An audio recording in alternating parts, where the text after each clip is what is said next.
So, as Nolan was describing, there's still not just how many files were released, which is just taking, people forever to go through, even with AI tools and search tools and things like that, which as a side reference, I will bring us back in time to whose name I just forgot. Oh my God. You're having a senior moment?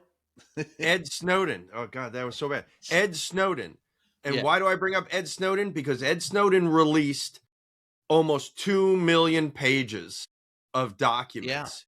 And I was saying back at that time how irresponsible that was because there was no way in hell he knew what was in the contents, that he just released it, stole it, released it to journalists, and the journalists just started to use it, so that how excessive it was, that we could condemn him, as well as if you wanted to applaud some aspects of revealing the domestic surveillance program and things like that. So we're seeing now in real time, because more people, for whatever reason, care about the Epstein files than they did about Well, national security pedophilia. secrets.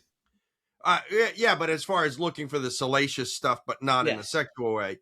But what will be fascinating as all of this gets analyzed, and again, as Nolan said, there's still millions of pages more. And I have my inside sources who are dealing with all this too. And it is a freaking mess inside the Justice Department as they're reviewing this. And they are going like 24/7, and they are making errors left and right. The AI programs they're using are not working properly. They're clearly missing significant tranches of paper. I mean, they let out, photographs, unredacted photographs of nude women, and hopefully not kids. I don't know how old the women were, by way of teenagers or whatever, but doesn't matter. Even if it was adults that you let that out. I mean, I get cases that involve nude images. Sometimes it's pedophilia or child pornography, I should say. Sometimes it's just adult lawful pornography that gets captured by the government as part of a search because the idiots used it at work and things like It's that. not fan mail? You're not getting fan No, it's mail? not fan mail. But they redact it. Like I had a recent case, and they redacted they took the photos out before they sent them out to us to look at as the lawyers. But as you described, worldwide, the reactions have been very, very different to identifying those who are in the files. Much swifter. People resigning from positions. I don't know if anybody necessarily got fired outright by someone else, but generally, at least, they felt the pressure to resign. And we're seeing that also in the United States in the non-governmental sector.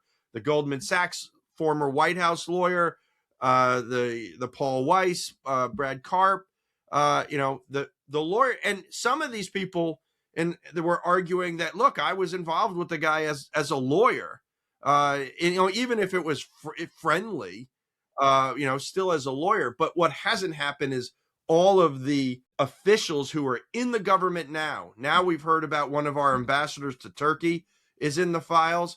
And is that a shock? No, because all these people that Trump put into senior positions are generally either sycophants who bow to him, like Bondi, or wealthy buddies that he's known for a long time.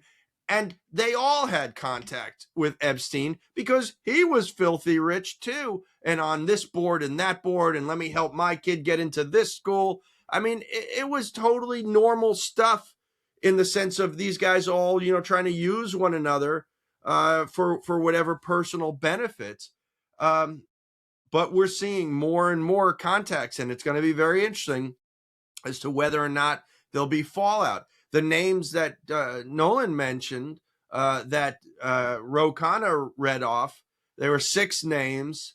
I would say probably the American public doesn't have a clue of any one of the 6, and several of them were foreign, and they were all filthy rich people, and older people too, as I recall. A bunch of them were like in their 70s and even 80s. I think one of them was.